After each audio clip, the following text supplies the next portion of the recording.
everybody, and thank you so much for joining our inaugural Meet Our Teammates podcast. It's Lynn, aka Awesomism Mom, and Peyton, and my dear friend Michael. If you read my blogs on Awesomism Mom, you will read I wrote a blog called His Perspective. This is who I go to. When I get really stressed, I go to Michael. Michael's a very calming force in my life. We've been friends for years. And I just adore Michael. He makes me laugh, honestly, probably harder than anybody.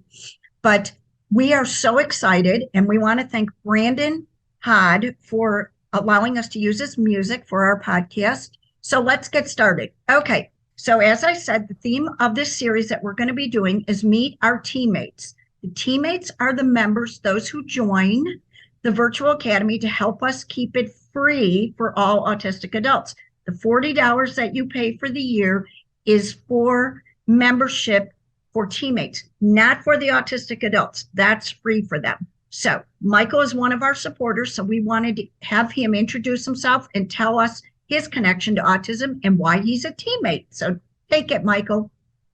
Hey, well, thanks for having me on. I appreciate it. And I certainly reiterate, I always love our conversations. We've had a lot of fun over the years in our assorted back and forths. Yeah, my name is Mike Middleton. And I guess, I don't know if I should give a rundown of myself personally or our company first or whatever, in any order. Yep, whatever you want.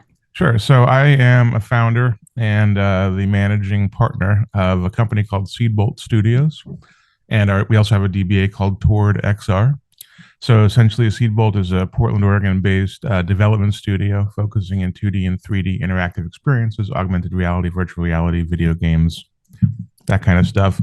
Toward XR is more on the business consulting side, for example, helping executives understand how these new technologies may affect their business in the next few years and helping them form a pathway to actually implementing them without wasting time on all the noise and all the things that are trendy that aren't going to matter, right? Helping them focus.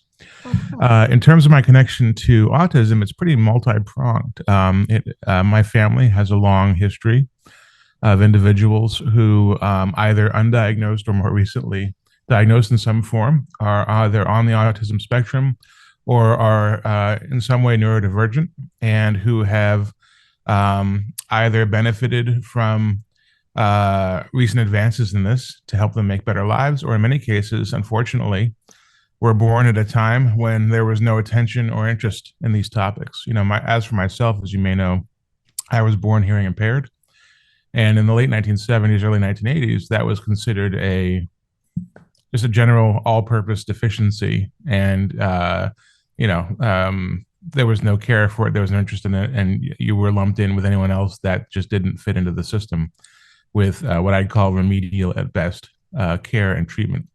So I saw firsthand how that can operate. My niece, my late sister, a number of people in my family had some level of presence on the spectrum, and in fact, my co-founder at Seedbolts Studios is on the spectrum himself. And that's awesome. Yeah, wow. And actually, only recently began to understand this, or rather, long suspected it, but never had a vocabulary for it. And I think that's one of the things that's so amazing right now is that there are vocabularies emerging. There are ways of thinking about it to understand that maybe the problem isn't with you, so to speak. It's rather you have this unique view of the world, and you have to understand, like any other gift, how to use it, like anybody else, how to operate, with what's upstairs. And so he's been going through that journey, and he is already much happier as he tries to understand and operate in that world. We founded the company 6 years ago. It was actually his idea, and I'm too lazy. I never would have organized myself together. So, we're at the point now where we're trying to expand. But as we do, one of the questions we're asking ourselves is, how can these technologies be used to make lives better for individuals, either with autism or with families that are supporting these individuals or are being supported by these individuals? It's only a small part of what we're doing right now. We hope to grow it over time. But in terms of my personal connection, living every day with with seeing how wide an understanding of the world there is out there from people with different perspectives has been for me very personally. It's been a great education because it also sort of reminds me that I may have my own view of the world and I may view a problem a certain way, but if I only will talk to people who will think about the problem differently, I will get perspectives I never could have arrived at Right. myself. So that's my unstructured, unplanned introduction. I love that. Yeah, no, you're right. And, you were talking about how, diagnosed later. This is something that keeps coming up over and over and over for Peyton and I, how many autistic adults are coming to us. We actually met a woman, it was a few weeks ago, we spoke at a place, and she wasn't diagnosed till she was way older. And she felt like she was basically pushed through school, given very little skills, very little education, really. It was just more, we don't want to deal with you, just go. And this is also what the Academy is trying to do, is we are trying desperately to find those 40, 50, 60-year-old autistic adults who are now facing their parents being gone, and where do they go and how do they, survive? Because, it's like I had someone tell me the other day, they looked at a place for their brother-in-law and they said they wanted $12,000 a month for him. And she said, he'll be out of his money in 3 years.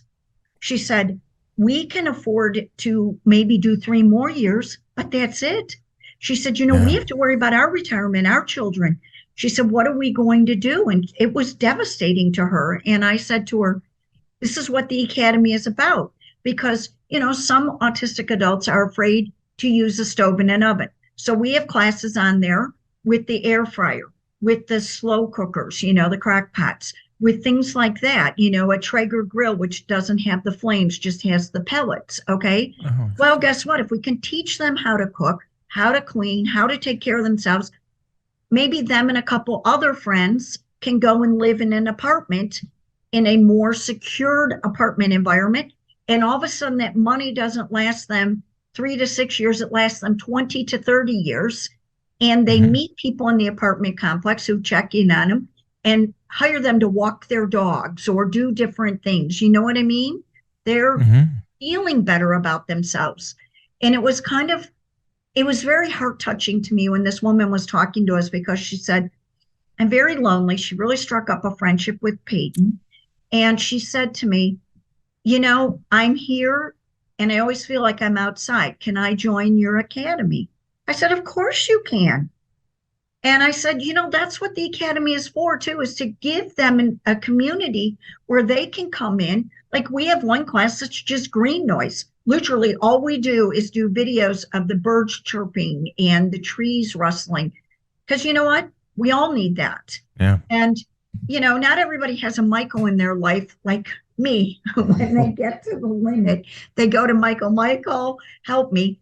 So we're trying to be that for the people. And that's why we love our teammates. Like, I said to my husband, we've been shouldering a lot of the burden ourselves financially and emotionally and doing the videos and trying to get the network and put the word out there. And I said, the people who have stepped up need to be highlighted, because without people like you, we could never do it. And we want to do this so big because autistic adults have a 75 to 85% unemployment rate. That is completely unacceptable. Yeah, unacceptable. Yeah, and that's unacceptable. And that's why we want to do like a cloud class. We have somebody who's AWS and Aviatrix cloud certified, teach a class. They can help them. We want to teach them how to build websites. We want to teach them how to start a small business and do examples of small businesses. We want to be able to teach them business etiquette and skills, how to go get a job. But all this requires money. And that's why our, people like you who have stepped up to be teammates are everything to us, because we legitimately could not do it if it wasn't for people like you. I mean, we couldn't. And that's not just saying that, that's the truth. And there are days and I'm ready to throw in the white towel because I feel so overwhelmed. And then somebody like you will come to me with something, or I'll get a phone call from a parent who will say, my child found their purpose through the academy. And I'm like, what? I had a mom come to me and say their child was obsessed with the weather channel that we have on there. And all of a sudden he started like, because one of the videos I did was about don't be afraid of the rain, don't be afraid of the storms. It's just nature's way of, you know, making flowers grow and the grass get green and the birds chirping and, refreshing itself. And he started looking at it that way and stopped stressing and started being obsessed with the weather and growing a garden. And I'm like, this is why we do this. And that's why people like you are essential. Well, appreciate it, and certainly happy to help. I think that I think it's one of the most important causes of our time and long overdue. I'm almost amazed that more people, I'll tell you a stupid story. Years ago, I was talking to someone, and, I have found that in life, some people want to hear about your dreams. A lot of people don't want to hear about your dreams. Right. I've always been fascinated by people who don't want to hear about your dreams, because to me, it's like if I go up to someone and say, hey, I went to Home Depot yesterday, bought a couple things, and then I laid down, became unconscious, and entered a surreal world of insanity and a complete lack of logic. And the person says, great, what'd you buy at Home Depot? And I'm like, has everyone lost their mind, right?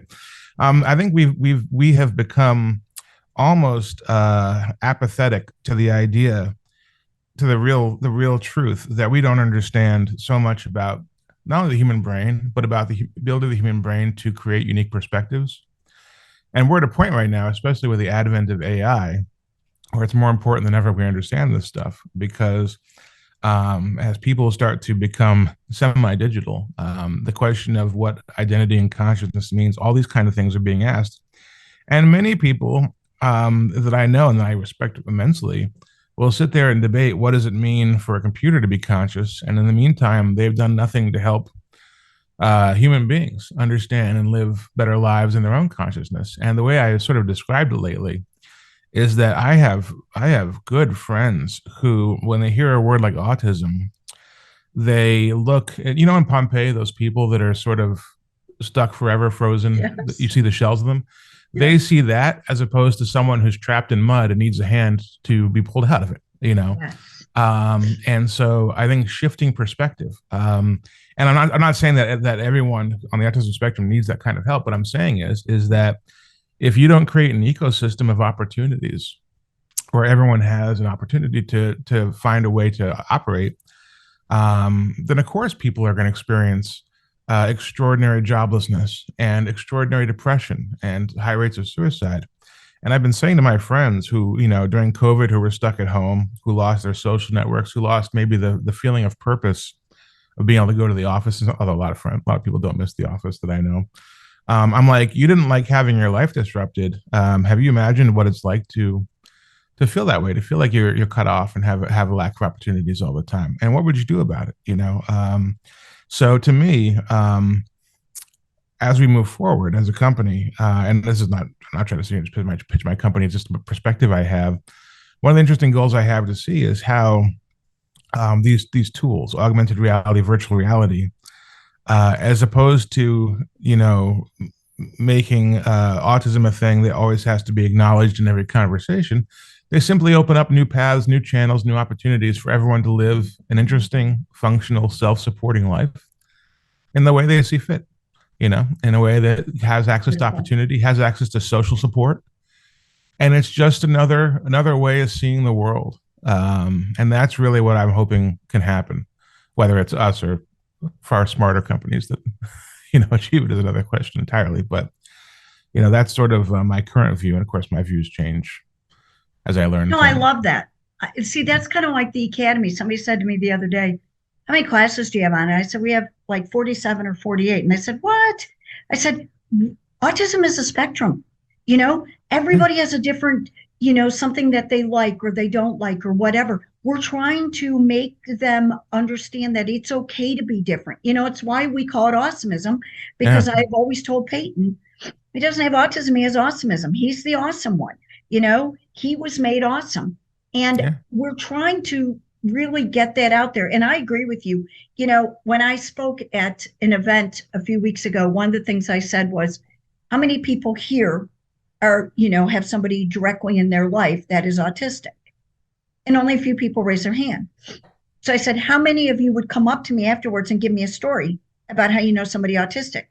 They all raised their hand. I said, see, autism is really, it affects everybody. It's in your world. Whether Yeah. you may not have a family member, a child or a grandchild or a nephew or something that's autistic, but like we do. But guess what? You may have a neighbor. You may have somebody that goes to your church, who plays on your little league team, who goes to school with your son. Autism is everywhere. Okay. And it's about time that we get past just the awareness. We're aware it's there. Let's start accepting it, and let's start actively doing something. Yeah, and let's also remember that in some cases, things that we describe historically, and Lord knows, we've got a terrible record on this, as disabilities, in some cases, they're because we designed the world wrong. If you design every step in my house to be 5 feet tall, I'm never going to go upstairs. I think that as we're trying to find new technologies, one of the opportunities we have is to design the world correctly, or at least better, because we'll never get the whole thing right. And so many people have been uncomfortable with the way they've had to operate and live and so on. And technology can be a great scourge. There's been lots of things, a lot of gifts the internet has brought us that I don't think anyone's too happy to have. But it also is extraordinarily liberating in lots of different ways, and I was actually at a conference recently. This had nothing to do with autism. It was a conference for, it was arts. Everyone there was an artist.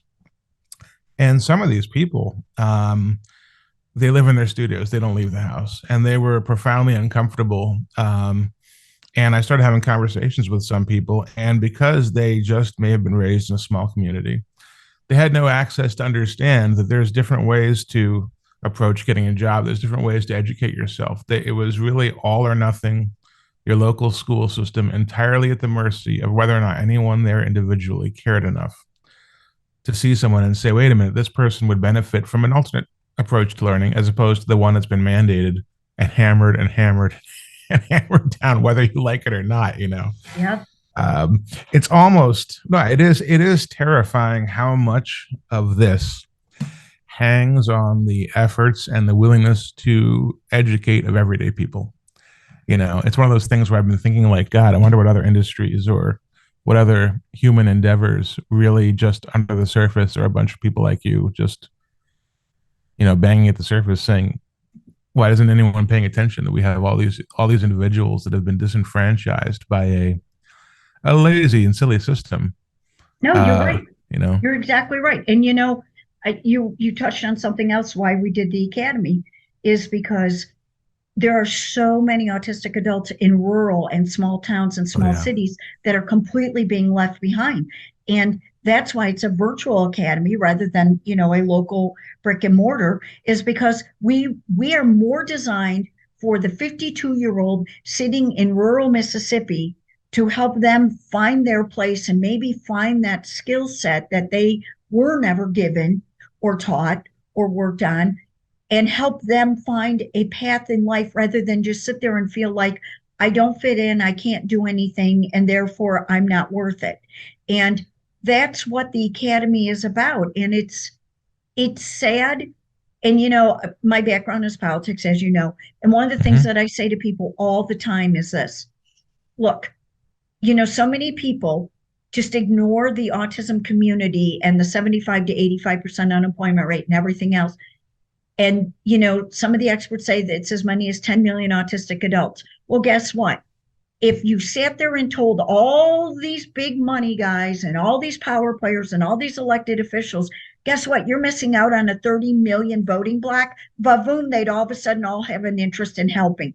Yeah. And that's pretty sad that you have to take it to that level instead of just be kind and wonderful to your fellow human being.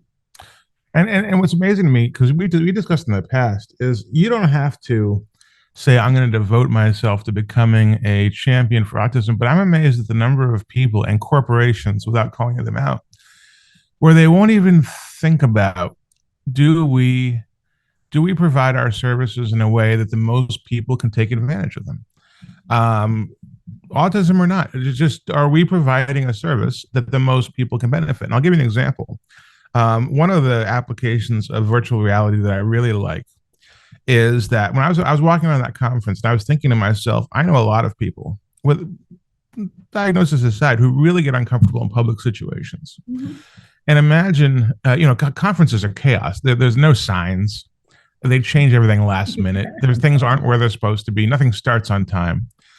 And I was like, I really would have appreciated, instead of showing up in Cincinnati at this massive conference center, if there had been some opportunity to throw on a headset or even AR and to tour the conference space before I came here. So I wasn't trying to both socialize with people at the same time as I was learning the space. I would have been thrilled. And for a lot of people, that would have made all the difference in the world. Because, when I got there, I was immediately trying to go through security. There are people calling my name saying, "Oh, hey, I was trying to figure out where I was supposed to register." It was absolutely appalling in the sense of not only overstimulation, but just pure confusion. No one can benefit from that, right? And I think that things like virtual and augmented reality can help us learn how to navigate new environments, both physically and virtually. It's just one of so many applications. And, as I was thinking about this conference in Dubai, I've never been to Dubai in my life. For all my travels, I've never been there. I know almost nothing about it. I'm shamefully ignorant of it, other than, of course, knowing the landmarks and so on and so forth. Right. And it's amazing that there's relatively little in the way of opportunities right now to at least get an experience for it. It's funny because I have a friend who wanted to visit New York City and actually played a Spider-Man video game that's got a really good map just to show himself around it, because it calmed him down. He was like, at least I'll know how to get around, right? I think those types of experiences are things, real applications of technology that can be brought. And once they're brought, then the playing field gets leveled. Yes. Right? And it becomes about, what is each person able to contribute? You're exactly right. And that's another goal of the Academy, because, we're going to be spending a year traveling, and we want to be able to experience a lot of these and show. I mean, we're doing some of that now, we have some of that on there. Like, we use the GoPro. We've had different people submit videos of going to different places. Like, I'll give you an example. My oldest son went to Gatorland. Okay. And he took a lot of the videos of Gatorland in Florida. It's very popular. It's very well known. What is Gatorland? I'm sorry. Gatorland. Is it what it sounds like? Is it a place rife with alligators? It's all about the gators. Yes. And I turned these pictures into a video, put them out in our academy. Yeah. And we also had some videos from there, because sometimes autistic adults may not want to go, but would love to be able to be in a conversation where they feel like they can add to it. So they got to watch the Gatorland. And the truth is, it's so funny, because I had a mom who I was talking to the other day who really doesn't have an attachment to autism. She just was, very supportive of me. And she said, I want to watch those videos, because she said, I'm nervous about taking my children. She said, and I said, you're right. And I said, and then amp that up with the autism. And that's the other thing we plan to do with the Academy. But I agree with you about, the virtual reality. Look, the first time I went to Dubai, I was so stressed out, because I'm like, how do I behave? How do I sit? How do I act? Da, da, da, da, da, da, da. Now I've been there 35 times, so it's second nature to me. But you're right. I think no matter where we go, I mean, even you can go to your local mall and get nervous, because you're like, okay, where is everything at? Da, da, da, da, da. And these are the kind of things we're trying to do with the Academy as well, is give them experiences. Oh, okay, well, we have one on there from St. Louis. My oldest went to St. Louis. We put different videos from St. Louis, showed them around St. Louis, showed them a conference. You don't have to be stressed if you're walking into a conference. Try to find this. These are what St. Louis looks like. Yeah. So, sometimes when you go into something prepared, you're less stressed. And I think that's true for everybody.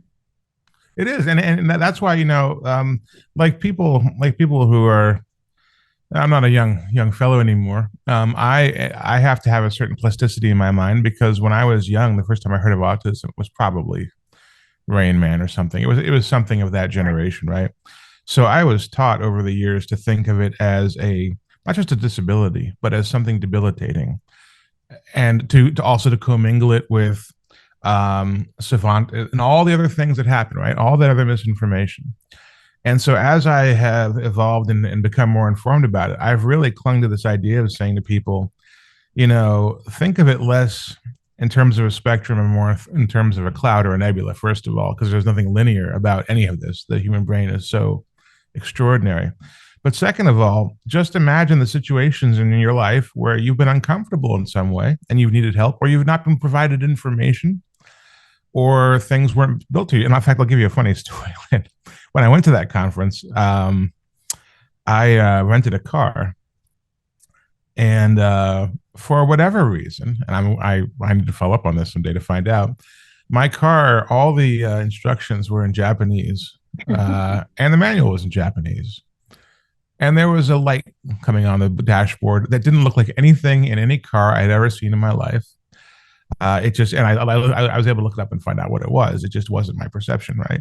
And for me, this was a reminder to myself. Everyone views the world a different way, and everyone. It's simplistic to say it. Everyone's going to be at their best when there are resources available to help them understand and interact in ways that are complementary or additive to how they view the world.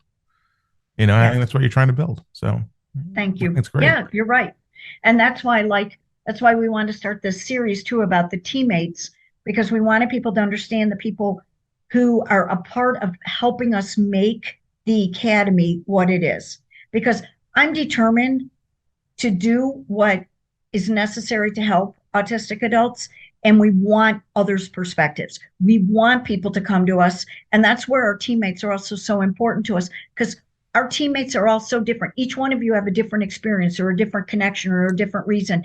And that is also empowering to us, because like with you, with the AI and things like that, we'd love to even work more on that with you in the Academy. I mean, I tell people all the time, come to me with your ideas. If we can't make them work, okay, we can't. But please, the sky's the limit. Let's do this and be an example for the world. That's why I'm so honored to go speak in Dubai on an international stage about autism and about the Virtual Academy, to be able to share with the world, look, you know what? We have way more in common than we have different. Let's focus on how to help each other. Yeah, it's the only limit is the limit of human imagination and potential. And I'm amazed.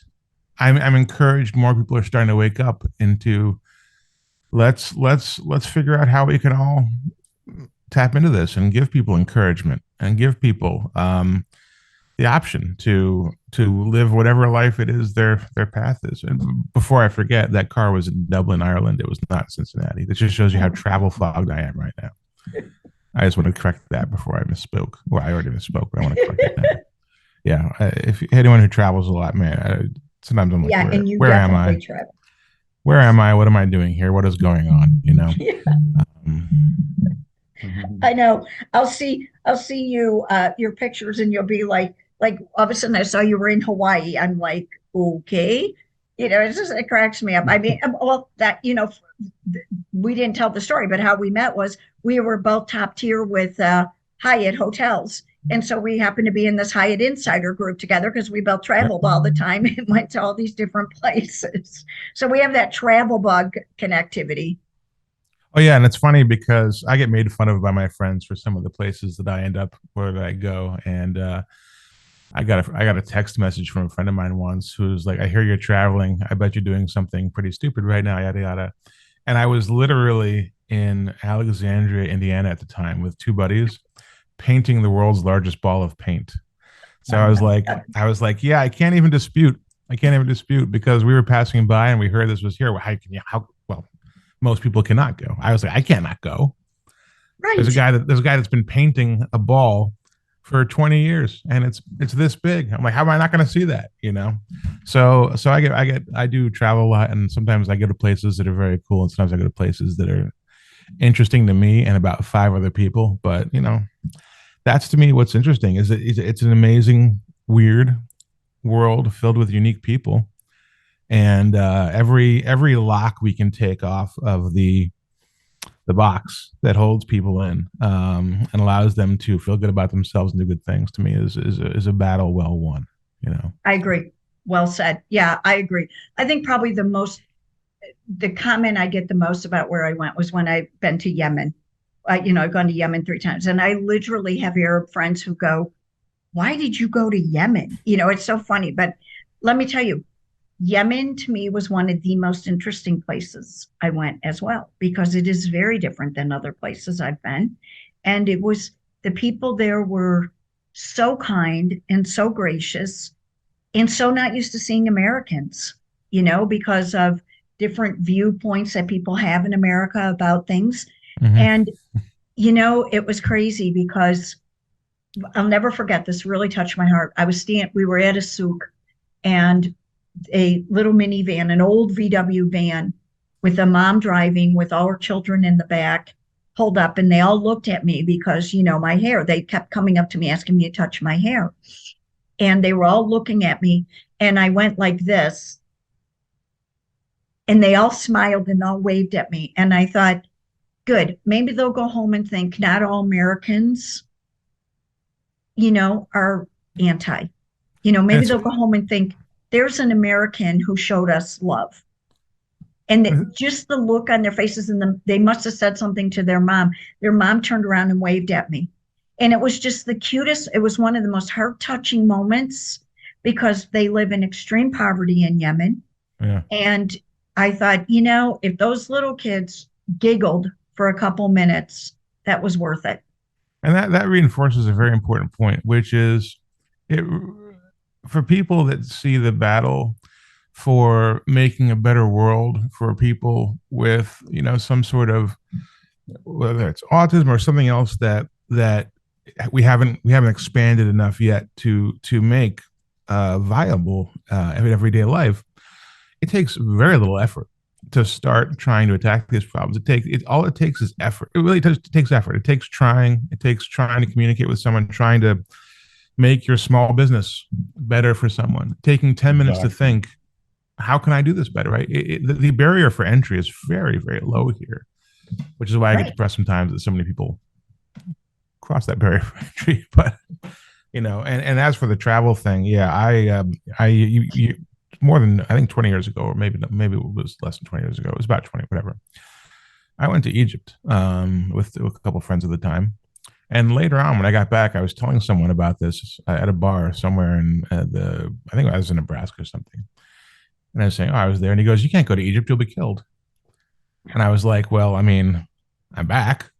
Right. So at least one person can go, And he experienced a simple cognitive dissonance, because in his head, he simply had this fact, well, not a fact, just a non-fact, dropped off by someone and left there. And I think when you start attacking these lazy, fallow premises that have been left like stumps in the land of people's minds, you start allowing people to form connections, and that's that ground battle. I think is where things like your academy can help people, learn. Oh, here's how I can start talking to people here. I can maybe make my business more suitable. I can even just do one thing. I can make a virtual experience. I can have a guide on my store. I can do something I haven't even thought of yet. So Exact. No, I completely agree. You were saying Egypt. When my daughter was younger, she said to me, I want to go backpack around Egypt, Jordan, and Israel. And I said, okay. And boy, the blowback I got from people, you should never let her, blah, blah, blah. This is horrible. What are you thinking? She'll never come home. I said, you know what? She can get, shot walking down the street in my neighborhood. Okay. yeah. I mean, let's be serious here. Okay. People that live in that, mindset, that never think outside the box, and the amount of blowback I got. And, she slept in a cave in Petra. Okay. She loved Egypt. She literally would argue with them because she spoke some Arabic because of me.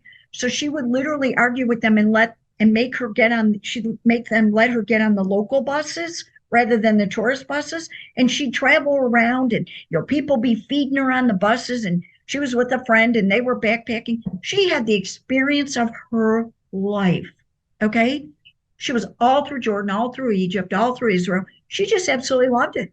And she had a whole different perspective on life. And that's why I said, when she came to me, Mom, I want to go. I said, go, Yeah. you know? And then she went and, volunteered and worked in an orphanage in Nepal for 3 months. And, she's just, now she lives in Germany. Her and my, her partner, they live in Germany. And it's like, I look at this as I raised that in her to be exploring, to understand. And they live in Dresden. Everybody's like, oh, do they live in Berlin? I'm like, no, they went to Dresden, where no other, Americans are going.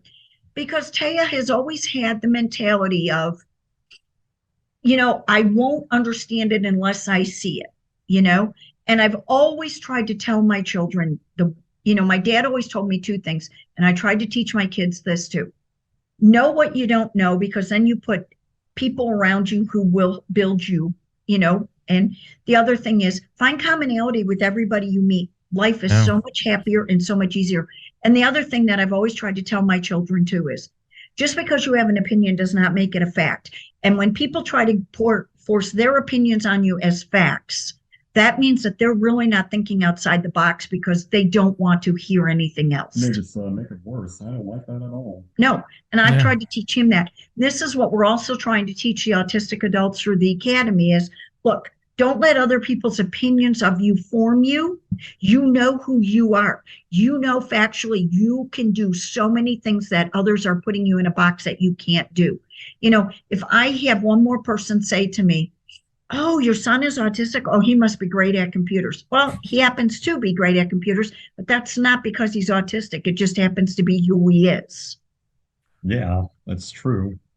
So it was really nice having you, Michael. And as always, I really appreciate you supporting us. And, you being a part of our teammates is very important to me. And we really appreciate this. And honestly, I know I've said it to you a million times. I'll say it again. Want to work with you in any way possible. And anybody that's listening to this, come and please give us ideas, because this academy, the Team Awesomism Virtual Academy, is not about me and Peyton. It's about opening the doors for so many people that others have shut on. No, absolutely. No, I appreciate it. It's always good fun. I do hope our paths cross in Dubai. We'll see. We'll see how things shake out, or on your world tour. Okay. Listen, I was already. New Jersey. Yeah, I was just going to tell you, I've already looked at all of the stuff you said. Don't worry, it will definitely happen. Sorry for those watching. I'm a shameless promoter for New Jersey. So I know we will definitely. I promise you. So, well, thank you so much. Oh, thanks for having me on. I really appreciate it. It was good to see both of you. Michael. Likewise, Peyton. Good to see you. Take care. All right. Have a great day. You too. Bye-bye. Bye.